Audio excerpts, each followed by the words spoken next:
Herzlich willkommen zu meinem heutigen Podcast. Eine Nachricht aus meinem Herzen kommt zu dir.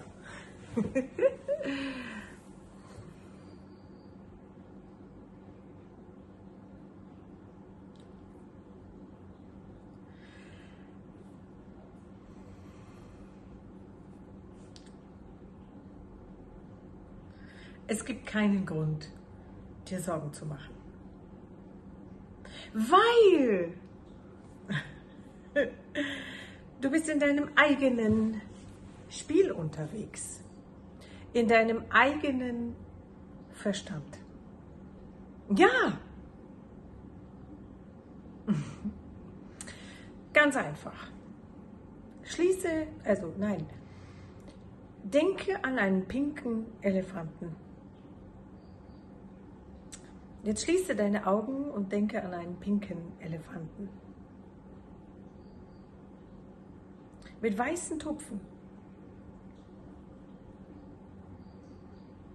Jetzt denke an die Politik in Europa, egal welches Land, in deinem Land.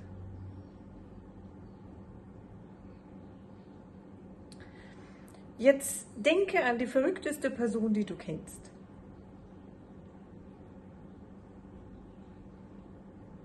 Jetzt mache deine Augen auf und denke an die verrückteste Person, die du kennst.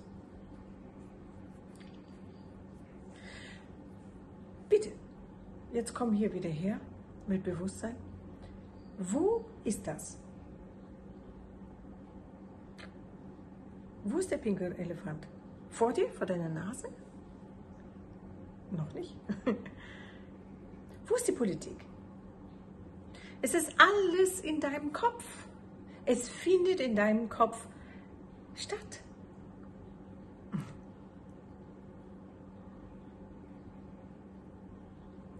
Und jetzt ist es ganz einfach so. Natürlich, das, was wir glauben, glauben wir nicht. Ist es nicht so? Wir glauben ja das, was wir glauben. Wir glauben nicht das, was wir nicht glauben.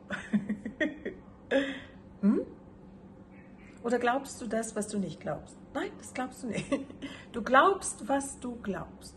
Jetzt ist der Glaube selber, egal an was du glaubst, das, was etwas manifestiert auf dieser Erde. Es ist vollkommen egal, was du glaubst, was der Inhalt deines Glaubens ist. Dass du es glaubst.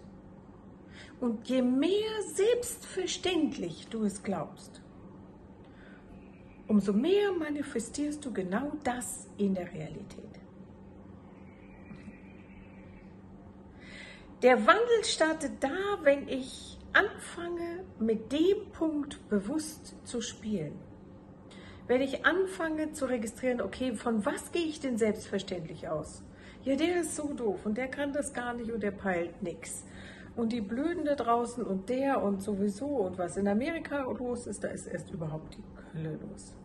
An was glaubst du? Ich habe eine kurze Unterbrechung gemacht, weil mein Hund meinte, draußen geht die Welt unter. Und genau das ist auch, was tatsächlich mit vielen Menschen passiert. Wir glauben unserem uns selbst verrückt machenden Verstand so sehr, dass wir vollkommen reagieren wie die Tiere, wie Hunde, die können gar nicht anders, plötzlich unterwegs sind. Und die Katastrophe und sonst wie und nein und es wird ja alles schlimmer und sonst wie und du weißt und du kennst dich aus. Und hier ist Disziplin gefragt. Hier ist gesagt, also sozusagen nicht einfach wild reagierend auf die Welt einzugehen, sondern sich klar zu machen, hallo, es findet in meinem Verstand statt. Es findet in mir statt. Es triggert mich und kann mich nur triggern, wo ich mir noch nicht erlaube, ich selbst zu sein, mit mir verbunden zu sein, in Harmonie und in Frieden mit mir zu sein.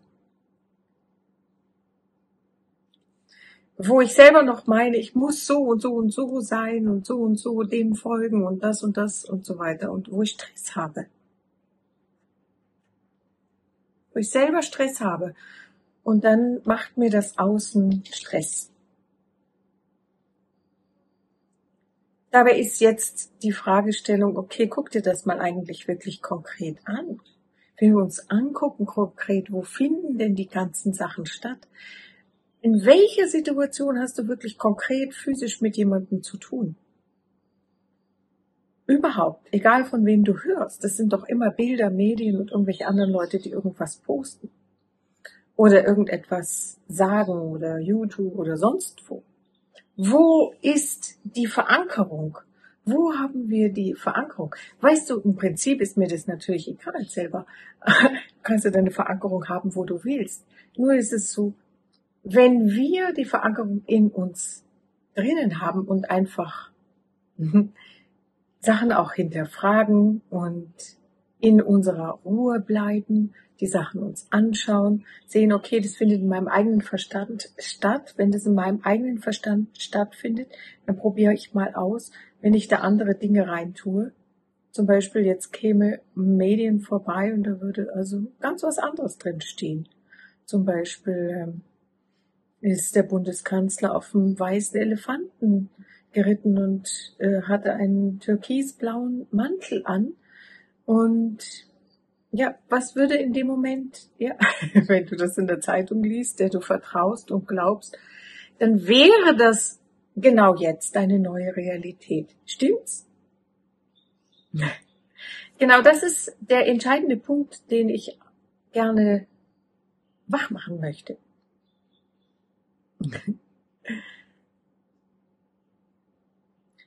Es spielt keine Rolle, was du glaubst, was wir glauben. Das, was Selbstverständlichkeit für dich, für uns ist, manifestieren wir in diese physische Realität. Und es ist einfach so, wenn wir erkennen, dass wir das ändern können und dass nichts fest ist, an was wir glauben, dass wir sogar selber unseren eigenen Glauben shiften können in andere Dinge, die uns vielleicht wichtig sind und an die glauben. Nicht, dass das vielleicht eine gewisse Umtrainierung bedarf. Ja, weil, also, ich sage mal, dass die Welt eine positive Welt ist, ein Miteinander, eine freudvolle Welt, wo sich jeder miteinander unterstützt, wo es Regierungen gibt, die für die Menschen arbeitet. Ja, wo, sagen wir mal, im Geschäftsleben füreinander gearbeitet wird, nicht gegeneinander, wo man nicht beschissen wird, sondern wo man beschenkt wird. Und die Frage ist, wenn du dich jetzt fragst, kannst du das glauben, dass es sowas gibt? Ja, und hier hast du schon den Punkt. Wenn du das nicht glauben kannst, weißt du, an wem das liegt. Nee, du brauchst nicht zu sagen, nee, das kann man ja nicht glauben. Ich habe gesagt, es ist vollkommen egal, an was wir glauben.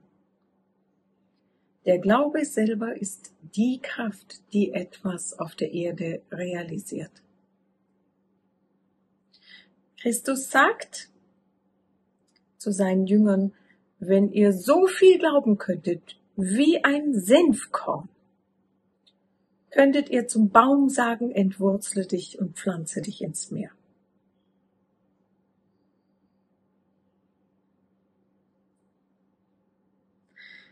Wir haben eine enorme Kraft.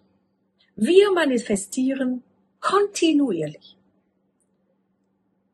Du kannst nicht manifestieren.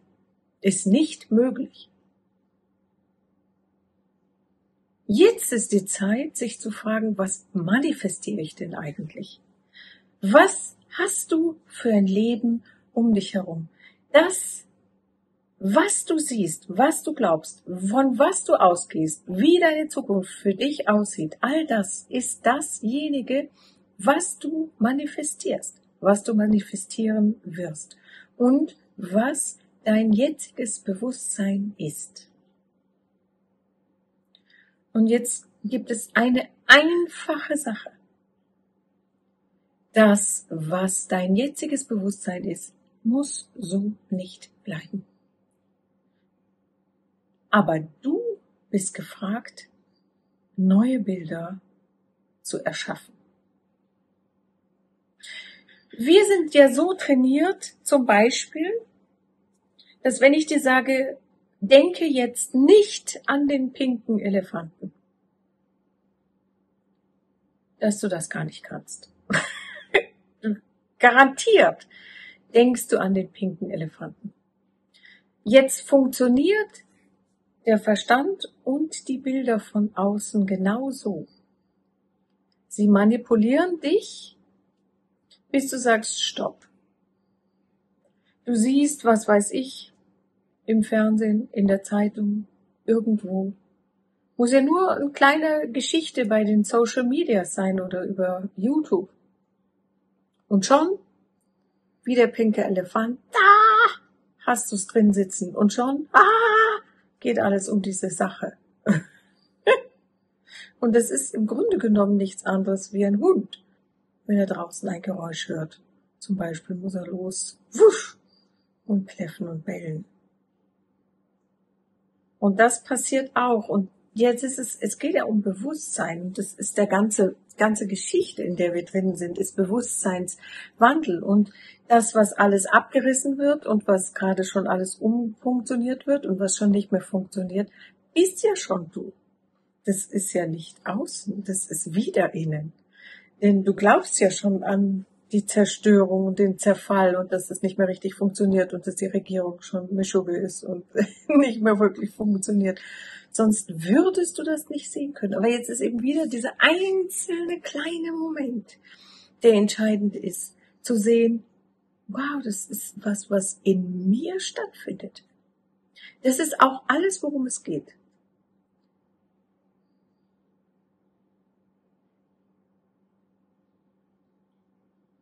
Es ist geheimnisvoll. Es ist ganz fein. Es ist ganz zart.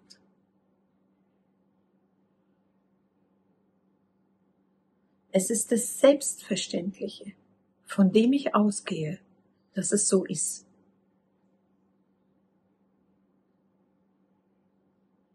Was schlussendlich nicht selbstverständlich ist. Ich habe immer wieder in Meditation, auch mit vielen anderen Menschen, bei mir selber auch immer wieder gemacht, den Verstand nehmen und raussetzen. Und das Phänomen, was passiert, wenn wir den Verstand raussetzen, und der Verstand ist Erinnerungsspeicher, sagen wir mal ganz grob. Wenn wir den Verstand rausnehmen, sind ad hoc alle Probleme weg. Also wenn du den Verstand wirklich rausgenommen hast, innerlich, brauchst nur innerlich rauszunehmen, verschwinden sofort alle Probleme. Es gibt keine Probleme ohne Verstand. Gibt es nicht. Also was passiert denn da? Und ich sage aus meiner Erfahrung, ganz tief, aus tiefer Erfahrung, der Verstand gehört nicht zu uns. Kein Kind kommt mit Verstand auf die Welt. Die sind herzangeschlossen. Und der Verstand wird uns eintrainiert, sage ich ja immer wieder. Das lernen wir. Jeden Tag. Du musst so und so sein und das ist richtig und das und so sieht die Welt aus und sie ist rund oder was weiß ich und das ist drauf passiert und das und alles muss ich ja lernen. Verstehst du, wenn du jetzt in der Schule bist und sagst, also da kriegst du ständig Zensuren, wenn du nicht das wiedergibst und wiederkaust, was dir deine Lehrer vorgegeben haben. Wenn du jetzt sagst, wenn die dir eintrainieren, das sieht so aus, das ist so ein Buchstabe so, und du sagst, nein, das ist so, ja, dann, da siehst du, so eintrainiert sind wir da. Also, da denkst du gleich Mischugge oder so. Ja, dabei, nicht, sind das einfach ausgedachte Formen. Ganz einfach.